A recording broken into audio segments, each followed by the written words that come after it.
वही टॉपिक है जिसको अब मैंने उर्दू में भी एक्सप्लेन करना था, क्योंकि इंग्लिश में तो मैंने कोशिश की थी कि आपको समझ आ गई होगी, लेकिन थोड़ा सा उर्दू में भी आपको समझाना चाह रहा हूँ। ये जो हमारा यूनिट 2 हम स्टार्ट करने जा रहे हैं काइनेमैटिक्स का है।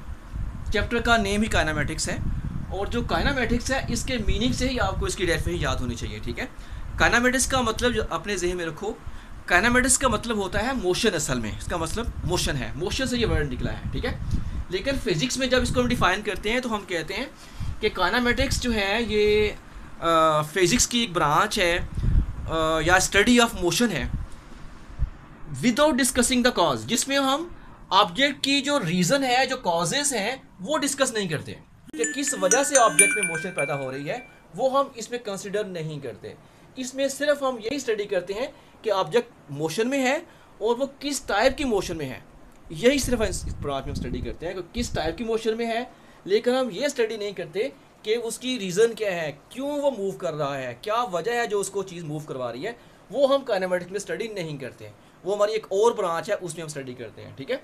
जैसे मैंने आपको इसकी पहले भी एग्जाम्पल बताई कि जैसे फ़र्ज़ करो कि एक बस जो है वो मूव कर रही है या कार मूव कर रही है रोड के ऊपर, तो हम सिर्फ यही देखेंगे कि वो कार मूव कर रही है तो किस टाइप की मोशन में है। स्ट्रेट लाइन पे मूव कर रही है, कर्व में मूव कर रही है, या सर्कुलर ट्रैक में मूव कर रही है।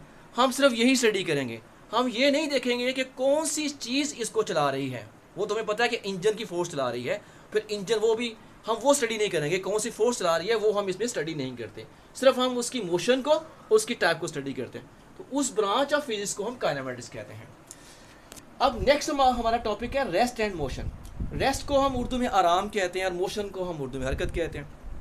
अब रेस्ट तो मतलब कि जो बॉडी रेस्ट में है, जो आराम में है, लेकिन जब फिजिक्स में हम डिफ़ाइन करते हैं तो हम कहते हैं कि ये हर वो ऑब्जेक्ट जो होगा वो रेस्ट में होगा अगर वो अपनी सराउंडिंग के लिहाज से पोजीशन जो है वो चेंज नहीं करता ऑब्जेक्ट।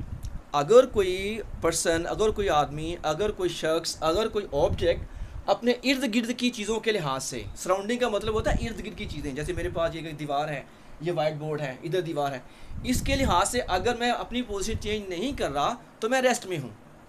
समझ आ गई आपको? इससे बहुत सी एग्जांपल आप दे सकते हैं जो रेस्ट में हैं। जैसे मैंने आपको पहले इंग्लिश वाले टॉपिक में भी बताया था कि एक स्टेशन पे अगर ट्रेन खड़ी है और वो ट्रेन सिर्फ खड़ी है, मूव नहीं कर रही, तो अपनी सराउंडिंग के लिहाज से वो अपनी जगह तब्दील नहीं कर रही, वो जहाँ है वहीं खड़ी है, तो वो फिर रेस्ट में होगी। तो वो उसकी एग्जाम्पल हो जाएगी रेस्ट में। अच्छा, इस तरह से आप बहुत सी एग्जाम्पल आप डेली लाइफ में अपनी तरफ से भी लिख सकते हैं। नेक्स्ट टॉपिक मोशन का है। अब मोशन जो है वो रेस्ट का बिल्कुल अपोजिट है, उलट है।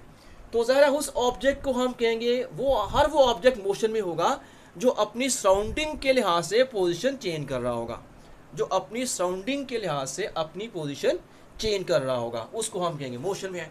आप जैसे देखो कि मैं अगर ये चेंज कर रहा हूँ अपनी पोजीशन, यानी मैं अपनी वॉल के लिहाज से चेंज कर रहा हूँ, ठीक है, बोर्ड के लिहाज से भी अपनी पोजीशन चेंज कर रहा हूँ, तो मैं मोशन में हो जाऊँगा। इस तरह से आप एक कार की एग्जांपल भी ले सकते हैं या गाड़ी की एग्जांपल भी ले सकते हैं कि स्टेशन पे खड़ी गाड़ी जो है अगर वो मूव करना शुरू कर देती है तो अपनी वो सराउंडिंग, अपने इर्द गिर्द के वहाँ जो मुसाफिर बैठे हुए हैं उनके लिहाज से अब वो अपनी पोजीशन चेंज कर रही है, अपनी वो पोजीशन चेंज कर रही है, इसलिए वो मोशन में हो गई। इस तरह से बहुत सी एग्जांपल्स आप मोशन की भी डेली लाइफ में दे सकते हैं। अच्छा, उसके बाद हमने स्टडी करना था कि रिलेटिव मोशन। रिलेटिव मोशन का शॉर्ट क्वेश्चन आता होता है कि what is meant by relative motion. अब जो रिलेटिव मोशन होती है असल में इसमें दोनों तरह की मोशन आ जाती हैं। हम दोनों तरह की मोशन, कुछ ऑब्जेक्ट ऐसे होते हैं जिनमें दोनों तरह की मोशन पाई जा रही होती हैं, वो हम कैसे चेक करते हैं कि दोनों तरह की मोशन है, इसकी भी आप एक एग्जांपल से समझा सकते हैं। जैसे फर्ज करो कि एक बस है, उसमें पैसेंजर बैठे हुए हैं, मुसाफिर बैठे हुए हैं, पैसेंजर्स यानी मुसाफिर बैठे हुए हैं। तो जो मुसाफिर बैठे हुए हैं वो अपने जो फेलो पैसेंजर, उनके साथी जो मुसाफिर हैं, उनके लिहाज से वो मूव नहीं कर रहे, उनके लिहाज से वो अपनी हरकत में नहीं हैं, इसलिए वो उनको हम कहेंगे कि वो रेस्ट में हैं। लेकिन जो बाहर से आदमी, जो बाहर, जो कि गाड़ी के बस के अंदर नहीं है, बाहर कोई आदमी खड़े हैं और उनको वो देख रहे हैं, तो बाहर के आदमी के लिहाज से वो मोशन में हैं। तो इसका मतलब कि दोनों उस बस में पैसेंजर जो बैठे हुए हैं, जो मुसाफिर बैठे हैं, उनमें दोनों तरह की मोशन पाई जाती हैं एट ए टाइम। तो उस तरह की मोशन को हम कहते हैं रिलेटिव मोशन। तो ये भी आप एक एग्जाम्पल दे के आप इसको समझा सकते हैं। उसके बाद हमारा टाइप्स ऑफ मोशन है, मतलब मोशन की किस्में कितनी हैं। तो मोशन की असल में मेन तीन कैटेगरी हैं, तीन किस्में हैं। ट्रांजिटिव मोशन है, रोटेटरी मोशन है, वाइब्रेटरी मोशन है। ट्रांजिटिव मोशन जो है इनमें फिर ये तीन मोशन जो हैं वो अगर हों तो हम उसको कहते हैं ट्रांजिटिव मोशन है। ये तीन कैटेगरी में आगे ये डिवाइड की गई हैं, यानी लीनियर मोशन भी ट्रांजिटिव मोशन में आएगी, रैंडम मोशन भी ट्रांजिटिव मोशन में आएगी, सर्कुलर मोशन भी ट्रांजिटिव मोशन में आएगी। अब मैं आपको बता सकता हूँ कि लीनियर मोशन, पहले तो इसको देखो कि ट्रांजिटिव मोशन क्या होती है। ट्रांजिटिव मोशन को हम जब डिफाइन करते हैं तो हम कहते हैं कि ये स्ट्रेट लाइन के ऊपर मोशन होती है विदाउट एनी रोटेशन, यानी बॉडी रोटेट नहीं करता, स्ट्रेट लाइन पे मूव करता है। अब वो स्ट्रेट लाइन कर्व भी हो सकती है, स्ट्रेट लाइन कर्व भी हो सकती है, तो उस तरह की मोशन को हम ट्रांजिटिव मोशन कहते हैं। अब जैसे फॉर एग्जांपल एक कार है, कार स्ट्रेट लाइन में मूव कर रही है, या वो किसी पहाड़ के ऊपर ढलवान में यूं करके मूव कर रही है, कर्व पास में कर्व शुरू कर देती है मूव करना, तो भी इसी कैटेगरी में आ जाएगी। ठीक है, आगे आ जाए इसी की जो लीनियर मोशन है। लीनियर का मतलब ये होता है स्ट्रेट लाइन मोशन। लीनियर का मतलब से ध्यान में रखो कि लीनियर का मतलब ये होता है स्ट्रेट लाइन मोशन। तो वो मोशन ऑब्जेक्ट की लीनियर कहलाएगी जो स्ट्रेट लाइन पे होगी। तो इसीलिए जब हम डिफाइन करते हो तो हम कहते हैं the motion of any object in a straight line और in a straight path, that kind of motion is known as linear motion. अब इसकी बड़ी एग्जाम्पल आप देख सकते हैं लीनियर मोशन की, जैसे कार स्ट्रेट लाइन मूव कर रही है, ट्रेन स्ट्रेट लाइन पे अगर मूव कर रही है तो वो भी लीनियर मोशन में आ जाएगी। इस तरह से आप कह सकते हैं कि अगर कोई प्लेन है और वो वर्टिकली नीचे की तरफ आ रहा है तो स्ट्रेट लाइन की सेंस में आ जाएगा, वो भी लीनियर मोशन में आ जाएगा। उसके बाद आता है रैंडम मोशन। रैंडम का मतलब होता है बेतरतीबी, जिसमें तरतीब नहीं होती, इर्रेगुलरिटी होती है। उस ऐसी काइंड ऑफ मोशन को हम कहते हैं रैंडम मोशन, जिसमें कोई तरतीब नहीं होती। जैसे कि धुएं के पार्टिकल जो होते हैं हवा के अंदर, वो कोई इधर मूव कर रहा है, कोई इधर, कोई इधर, कोई जिग-जैग पाथ में मूव कर रहे होते हैं, तो उसको हम कह सकते हैं कि वो रैंडम मोशन में है। ऐसे ही इंसेक्ट जो होते हैं, कभी यहाँ मूव कर रहा है, कोई इधर, कोई इधर, कोई इधर, कोई इधर, इस तरह से जो इंसेक्ट है उसकी मोशन भी आप रैंडम मोशन कह सकते हैं। और ऐसे और कई एग्जांपल आप रैंडम मोशन की आप ले सकते हैं। नेक्स्ट आता है सर्कुलर मोशन। नाम से ज़ाहिर है वो मोशन जो सर्कुलर पाथ में होती है। किसी भी ऑब्जेक्ट की मोशन जो सर्कुलर पाथ में होगी उसको हम कहेंगे सर्कुलर मोशन। इसकी बड़ी एग्जांपल आप दे सकते हैं। सबसे बड़ी एग्जांपल हमारी अर्थ है। अर्थ में दोनों तरह की मोशन पाई जाती हैं, सर्कुलर भी और रोटेटरी भी। मैं आपको अभी एक्सप्लेन करूँगा कि रोटेटरी कैसी होती है।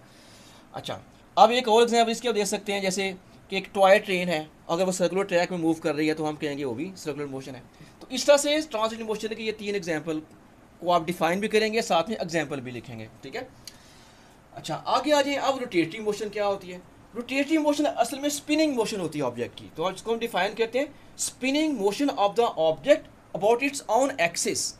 तो उस स्पिनिंग मोशन को हम कहते हैं रोटेटरी मोशन, यानी spinning motion of the object about its axis, that kind of motion is known as rotatory motion।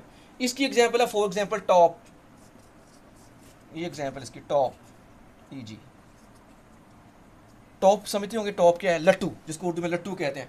या लट्टू के अलावा आप फुटबॉल की एग्जांपल भी दे सकते हैं, अगर फिंगर पे जो प्ले जो घुमा रहा होता है वो भी इसी एग्जांपल है। इस तरह से गाड़ी का जो स्टीयरिंग है वो भी रोटेटरी मोशन की एग्जांपल में आ जाता है। ठीक है, अच्छा उसके बाद आ जाए वाइब्रेटरी मोशन। वाइब्रेटरी मोशन जो होती है ये टू एंड फ्रो मोशन होती है of the object about a fix position. To and fro का मतलब होता है आगे पीछे, बैक एंड फोर्थ।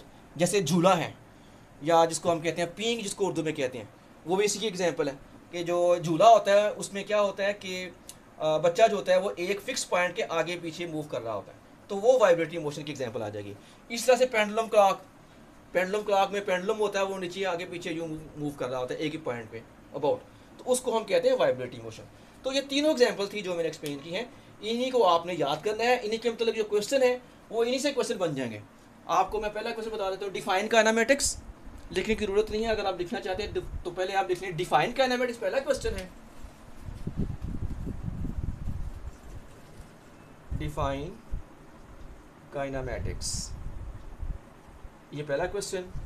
दूसरा आ जाएगा differentiate between rest and motion.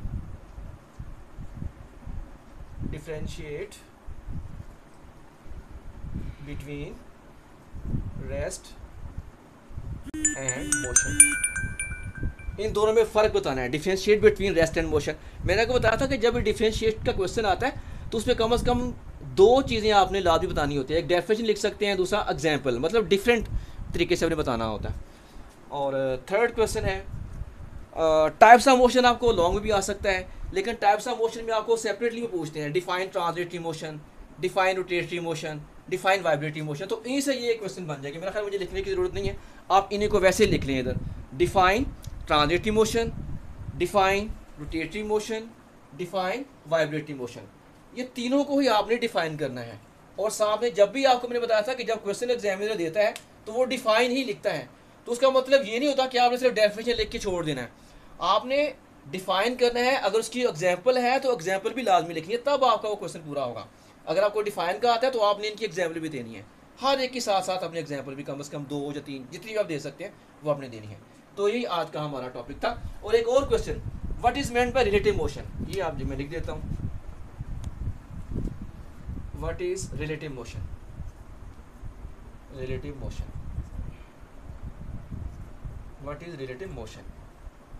बाकी ये जो आपके क्वेश्चन बनेंगे आगे, ये 3 क्वेश्चन और ऐड कर लेंगे आप, ये डिफाइन में आ जाएगा, define transitive motion, define rotative motion, define vibrative motion. Some time examiner जो है इनके दरमियान डिफरेंशिएट का भी क्वेश्चन दे देता होता है। अगर आपको इनके कंसेप्ट क्लियर होंगे, डेफिनेशन क्लियर होंगी, तो आप इनके किसी के दरमियान भी अगर वो आपसे डिस्टिंग्विश कहता है या डिफरेंशिएट कहता है तो उसको भी आप अपनी तरफ से बता सकते हैं। सो यही आज का हमारा लेक्चर था। I think you must have understood.